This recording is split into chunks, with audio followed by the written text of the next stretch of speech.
Part 1. Part 1. You will hear part of a telephone conversation between a job seeker and a recruitment agent. First, you have some time to look at questions 1 to 6.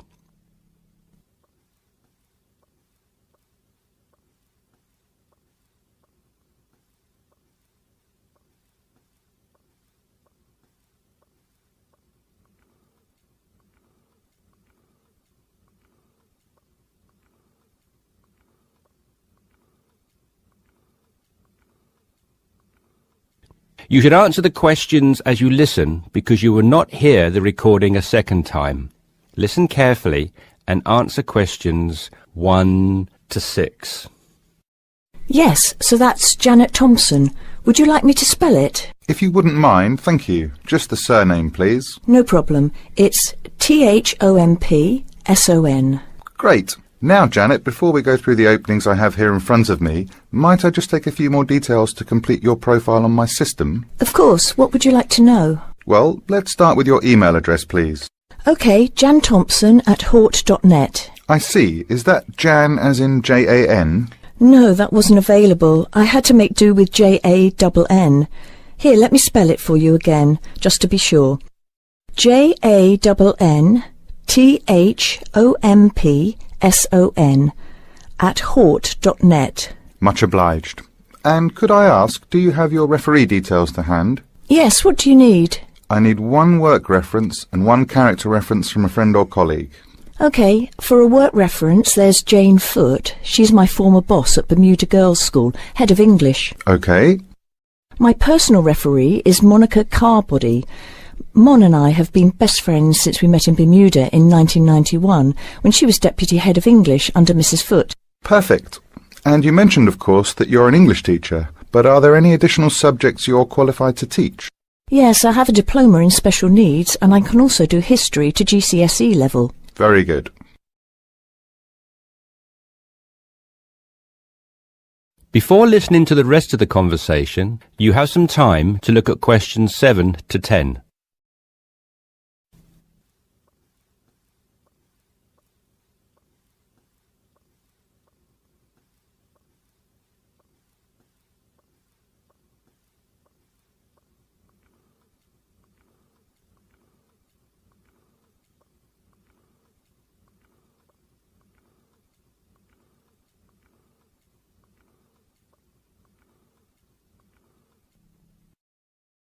Now listen and answer questions 7 to 10.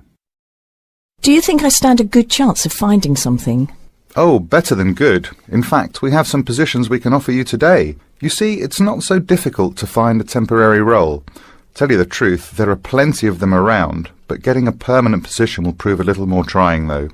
Would you be prepared to take up a position short-term? Of course, anything that pays. Excellent. Well, there are 3 positions that I can offer you right now. The first is a teacher of English in LaSalle School. I'm sure you know it, right in the city centre. Yes, near where I live, actually. Even better. Well, it's a 6-month contract, and the very attractive thing about this role is that the head of English at LaSalle will, if she's satisfied with your performance after 6 months, offer to make you a permanent member of staff. Wow, that's food for thought. It certainly is, bearing in mind what I said before about how hard it is to find a permanent role. The second position I have to offer you is in a school near Chelsea. It's called the Chelsea Free School. Are you familiar? I can't say that I've heard of it. Well, this contract is for 1 year, which is a lot better, looking at it from a short-term job security perspective, than the first role I mentioned. But you also have to realise that you are a temporary replacement for a female teacher who has taken maternity leave. There is no prospect of the position being made permanent. I see. I have one other vacancy at the minute, though I doubt you'll find it quite so appealing. It's situated in rural Cambridgeshire. I'll spell that just in case you want to take it down. CAMBRIDGESHIRE. And the school simply goes by the name Cambridge, though it's not in any way related to the other more well-known establishment of the same name. I was just going to ask that. What a lovely location, though, eh? Yes, but there's a catch. It's only a 6-week contract to cover for someone on extended sick leave. I see. Well, I guess that's ruled out then. What sort of salary can I... That is the end of part 1. You now have half a minute to check your answers.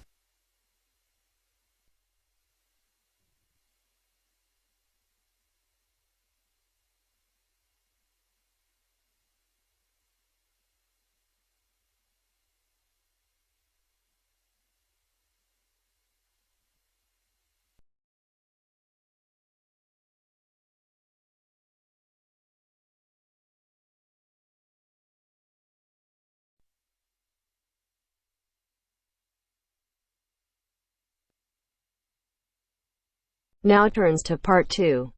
Part 2. You will hear a conversation between a travel agent and a customer. First, you have some time to look at questions 11 to 17.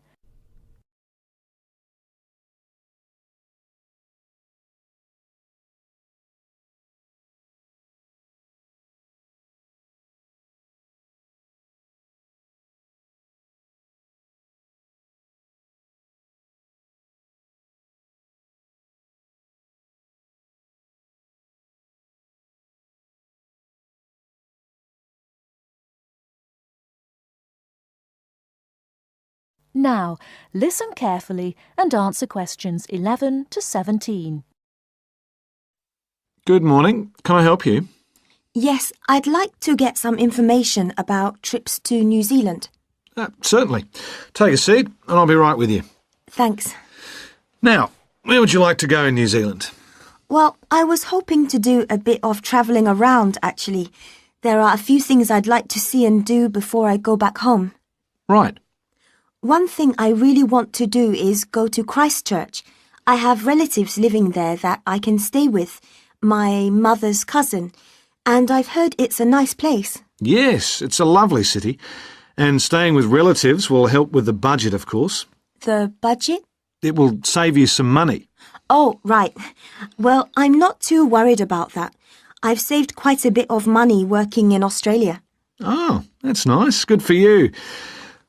Well, you know that New Zealand consists of 2 main islands, the North Island and the South Island, and Christchurch is on the South Island. Is it? I was never very good at geography at school. Do you have a map I could look at? Sure. Here we are. Right, I see. And, well, then I'd also like to spend some time in Auckland, and maybe I could do an English language course there.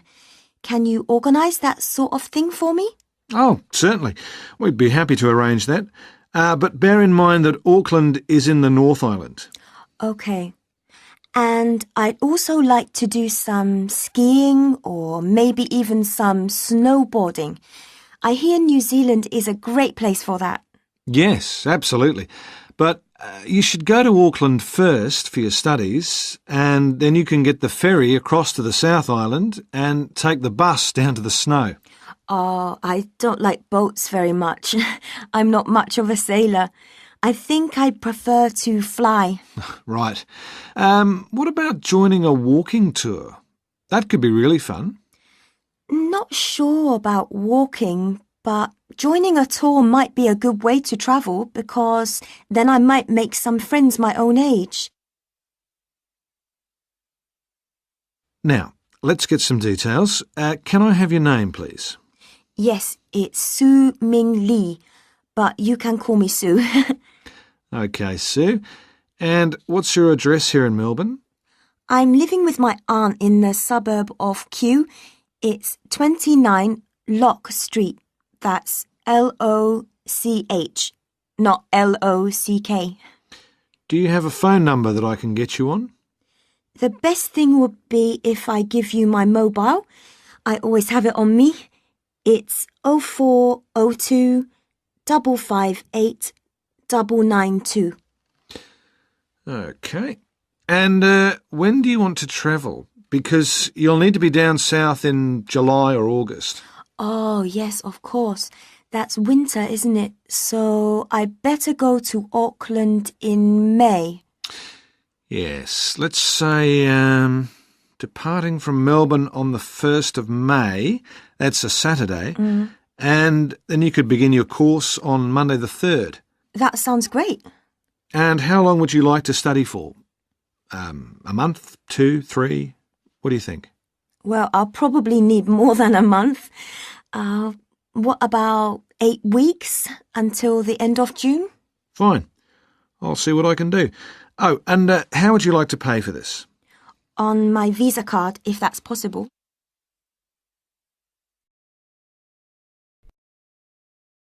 Before you hear the rest of the talk, you have some time to look at questions 18 to 20.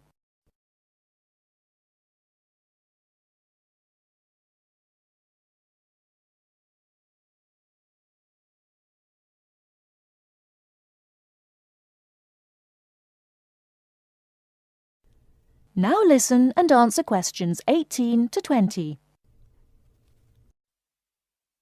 Hello, Sue. It's Angelo from Cosmos Travel here. I've booked your flight and I've found you an English college called the Harbour Language Centre. Great. Where exactly is that? Well, have you got that little map I gave you yesterday? Yes? You see where the harbour is with the 3 wharves and the water?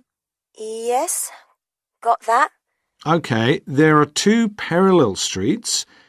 Quay Street, that's Quay, and Customs Street. The building where the college is located is on Quay Street, opposite Prince's Wharf. Right. Got it. And what about accommodation? Well, I've booked you into a hotel for the first 3 nights, and then the accommodation officer will find you a family to live with. Good. And where's the hotel?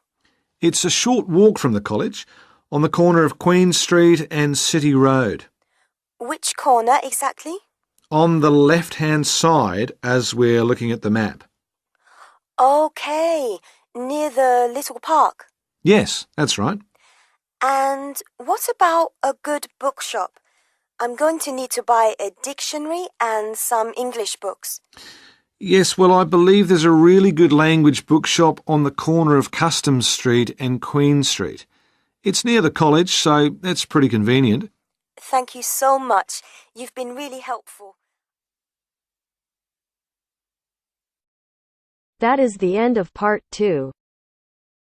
You now have half a minute to check your answers.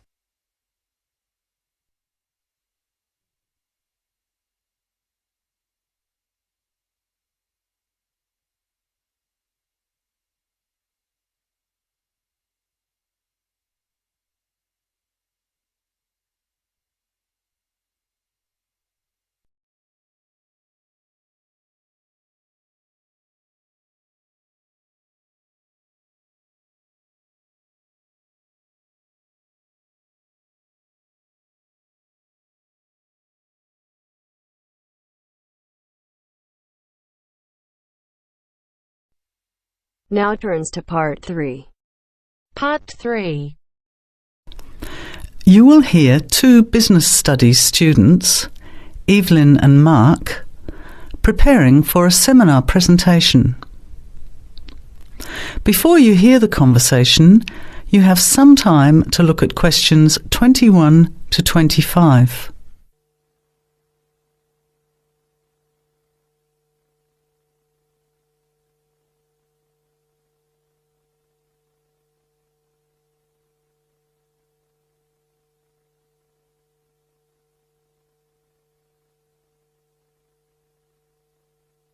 Well, I think the marketing of food would be a good topic.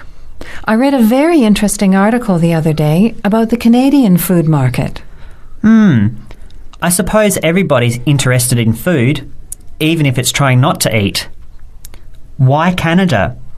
I know that's where you come from, but isn't it just all North America, really?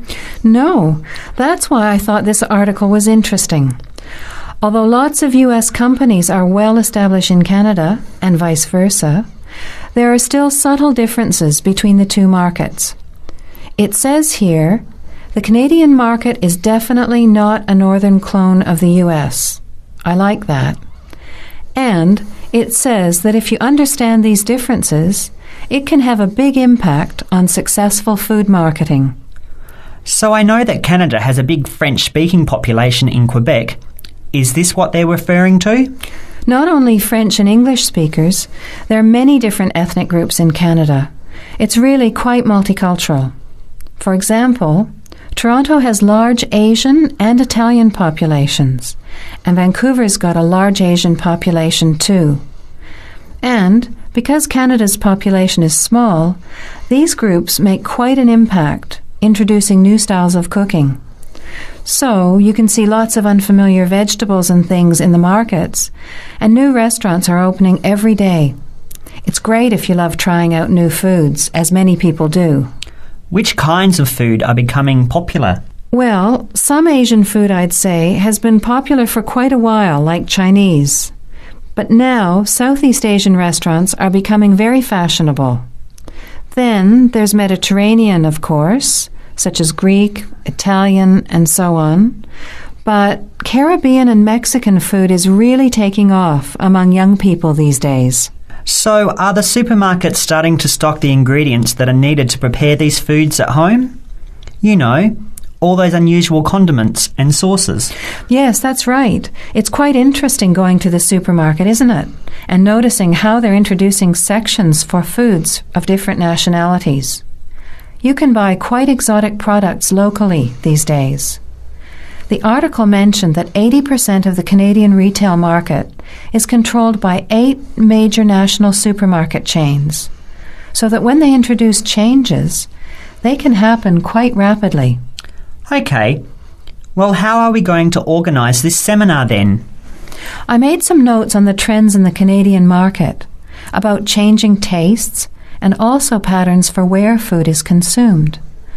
I thought maybe we could summarize it into a chart or table and maybe use the overhead projector to present it. Good idea. Maybe I could have a look for similar trends and tastes in Australia and the UK for comparison. Let's have a look at what you found. Before the conversation continues, you have some time to look at questions 26 to 30.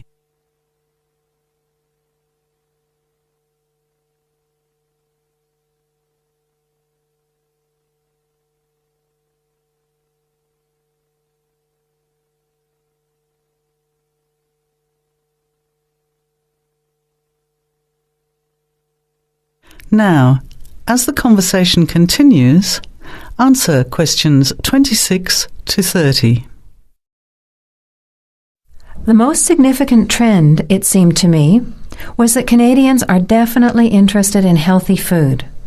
For example, did you know that salads are the 3rd most commonly eaten food in Canadian restaurants? Really? What about organic food then? Is that becoming more popular? Yes, it's definitely moving into the mainstream compared to a few years ago. And a recent survey showed that 4 out of 5 shoppers said that they check the fat and nutritional information on the packet when they're deciding what to buy. What other trends did you find out? There's one change I noticed straight away when I was home last year in the meat department. You know, here the meat packaging says rump steak or 4-quarter chops and so on. Well, they discovered that most consumers these days didn't know what to do with these roasts and rounds and ribs. So the government approved a new naming system for cuts of meat, which is related to the required cooking technique. What a good idea. I've never really understood the difference between sirloin, rump, round and all those names. So how many new categories are there? 8. There are 3 kinds of steak, for grilling, for marinating and for simmering. And then there's what they call quick-serve beef, for stir-fries, I suppose. And premium oven roast, pot roast and stewing beef. It's a great idea, isn't it? I hope it catches on here. I agree. Any other trends that you thought were significant? Well, what's really interesting is what the article called mobile meals. In other words, more and more Canadians are eating meals away from home, but not just eating more junk food. They're projecting a 40% increase in snack food sales over the next 3 years, and the growth is coming from healthy snacks. You know, the ones that have less cholesterol and fat, such as muesli bars, health food bars, and those types of products.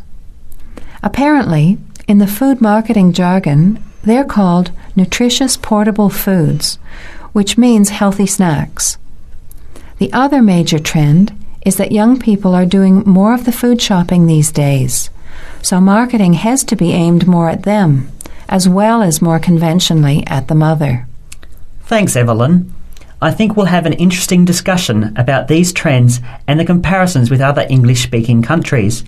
I'll see if I can get some information about them to compare with yours, and meet you on Friday to put it together. See you then. Bye. That is the end of part 3. You now have half a minute to check your answers.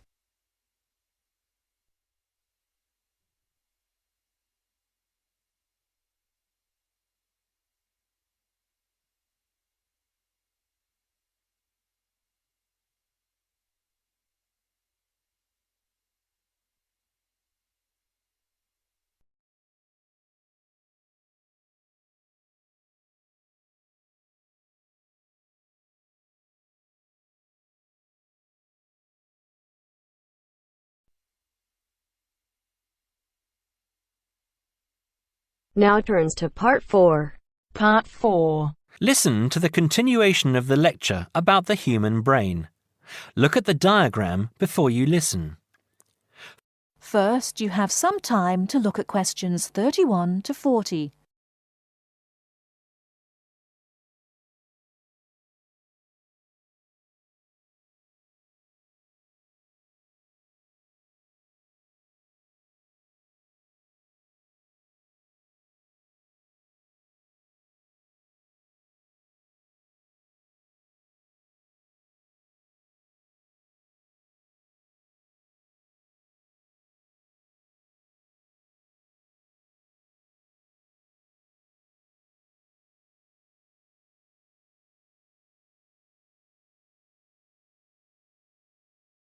Now listen carefully and answer questions 31 to 40. OK, we have looked at the top view of the brain and seen how it is divided into lobes. Now we are going to look at a more complex diagram of the centre of the brain. I will briefly go through some of the important parts that make up the brain and then talk more about what each does. First of all, you can see that by far the largest part of the brain is the cerebrum, and it is made up of the 3 lobes we have already talked about. The lobe below, coloured yellow on the diagram here, is the cerebellum. Right in the centre of the brain here is the thalamus. The hypothalamus is part of it, but it has a slightly different function. Now here, running down from the centre of the brain, is the brain stem. It is made up of the midbrain, the pons, and the medulla oblongata, and is connected to the spinal cord, which you can see here at the bottom of the diagram. Now, finally, this little gland just to the left of the midbrain, it looks like a little tail, is the pituitary gland. OK, let's go back and say something about the function of the various parts of the brain. The cerebrum, the largest part, as we have said, has 2 halves or hemispheres. I will talk more about the difference between the 2 hemispheres later. The cerebrum is the part of the brain that is really our intelligence. It controls voluntary movement, that is, movement that we are in control of, speaking, for example. But it is also responsible for our emotional thinking and memory. The cerebellum is responsible for fine movement and coordination. It helps us with balance, for example, and to understand where we are in relation to space around us.